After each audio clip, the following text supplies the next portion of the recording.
Болгар елінің атақты көріпкелі әрі емшісі Ванга өзінен көмек сұраған әр адамға тек сол адамға ғана пайдалы кеңес бере білген. Себебі әрбір адам қайталанбас өзінше бір әлем. Ағзадағы бұзылыстар да әр адамда әр түрлі болып келеді. Сонымен бірге Ванганың сенімінше адамдарға ортақ дәрежедегі ережелер мен заңдар да бар екен. Енді Ванганың пайдалы кеңестеріне тоқталайық. Бір-бірлеріңді жақсы көріңдер, жақсы ойлар мен істерге ұмтылыңдар. Бұл барлық адам үшін ең жақсы дәру болып табылады. Емдік дәрілерді шектен тыс қолдану денсаулыққа зиянын тигізеді. Дәрілер өсімдіктермен бірге кіретін табиғи күштердің аурудың бойындағы тепе-теңдікті қалпына келтіретін есікті жабады. Жазда міндетті түрде жалаң аяқ жүріңіздер. Сонда сіздің жермен байланысыңыз үзілмейді. Жазда балалар қалаған жерлерінде ойнауға рұқсат беріңіздер. Мейлі киімдерін ластасын, жүгірсін, орманға жиі барсын. Бұл оларды қыстағы аурулардан қорғайды. Кешке ұйқыға жатар алдында міндетті түрде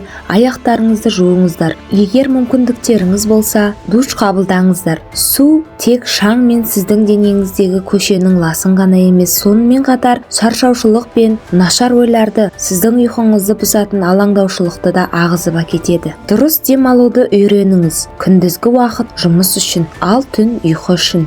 Деніңіз сау болып, ұзақ уақыт жұмыс істеу қабілеттілігіңізді сақтау үшін ұйқыға кешкі сағат 10-нан қалмай жатып, таңертең сағат 5-6-да тұруға дағдыланыңыз. Орман жемістері мен өсімдіктерінен дайындалған шайды жиі ішіңіз. Бұлар тазалық пен денсаулықтың қайнары. Көбірек қозғалып, көп жұмыс істеңіз. Уақытты бос өткізу бұл жан мен тәнді бұзатын ауру. Тазалық өміріңіздің негізгі талабы болуы шарт. Дене және рухани ластық Құдайдың таза және сұлу жаратылысын бұзады. Тым ыстық суға жуынбаңыздар.